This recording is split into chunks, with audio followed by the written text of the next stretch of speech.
I guess I was kind of interested to ask you how you know Marcy and just how lovely you've been since meeting you in San Diego and kind of the histories. I think one of the things I've enjoyed having from Marcy is story. Yes. And kind of a history, and that's been really rooting for me and grounding for me. So I was curious how you met, you kind of the Seattle. Yeah. Well, that was one of the things I wanted to reflect on when Marcy was talking about moral courage, is that's how I first met her, was in that context of the Vancouver conferences. As I was one of the organizers of the conference, but I was like, some things needed to be changed, how the conference was organized. And I was like, yeah, just really happy to have her stand up and take that position, and we've been friends ever since then.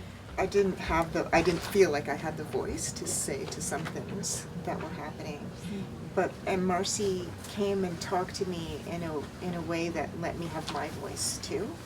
And so I knew she had it not to just like say, hey, this needs to change, or you should do it this way or do it that way. She wasn't about that.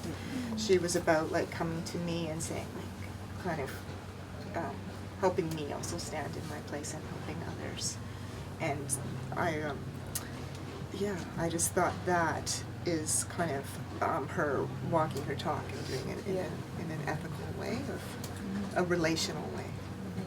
I remember a very clear conversation that she and I had in the parking lot outside of one of our meetings in Seattle, where I was talking about the fact that I was trying to have a voice with a particular judge around some stuff that was going on in the drug court that I was a part of, and how I was having difficulty with that because all I seemed to be able to do was cry, which I still do, but and I just remember her just asking me these beautiful questions around, that is a type of standing up.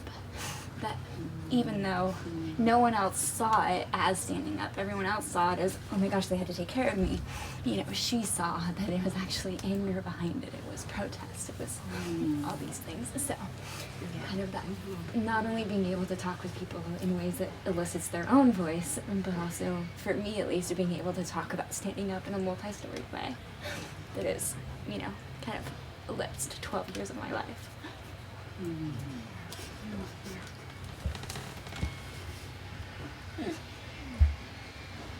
I guess when I first met Marcy, she so welcomed me at the cabin, and I felt like this quiet moment of like, oh, like she does it her way, and it's kind of a joining, but there was always, like in her voice, I hear like this resistance, right? Like this resistance of like, for example, like I think one of the things that I remember a lot is kind of the oral tradition of history.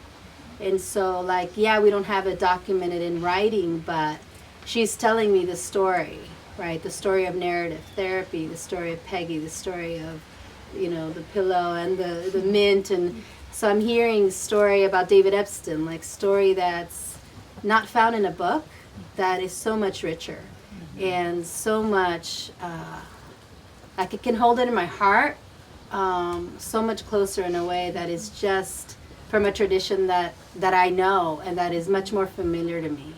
And that isn't any more or less valuable.